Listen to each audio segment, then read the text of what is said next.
21শে August আমার দেশবাসী যখন বন্যায় ভাসতেছিল, ঠিক সেই দিন থেকে আনসাররা আন্দোলন শুরু করে। এইটা অবশ্যই উদ্দেশ্য প্রণোদিতভাবে, এটা কোনোভাবেই স্বাভাবিক ঘটনা না।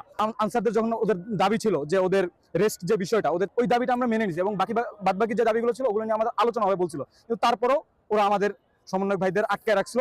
এর জন্য আমরা অগ্রসর হই। সচিবালয়ে দেখা যায় যে একটা ভাইকে ওরা 15 থেকে 20 জনের মতো করে নিচে ফেলায়, মনে হয় ছবিটা মনে হয় আপনারা দেখছেন, যে লাথি মারতেছিল। এখন আমি ওরকম ওরকম সিচুয়েশন অনেকগুলো দেখছি। আমি ওর মাঝে পড়ে যাই, মাঝে পড়ে যাওয়ার পরে এরকম দেখার পরে আমি ওনাদের বলতেছিলাম যে ভাই মারামারি করেন না, মারামারি করেন না, আমাদের ভাই, আমার ভাইকে ছেড়ে দেন। এবং ওরা এক পর্যায়ে ওই পাশে বলতেছিল যে না, এখন আমরা গুলি করব, গুলি করবো। তার মানে ওদের কাছে আর্ম ছিল।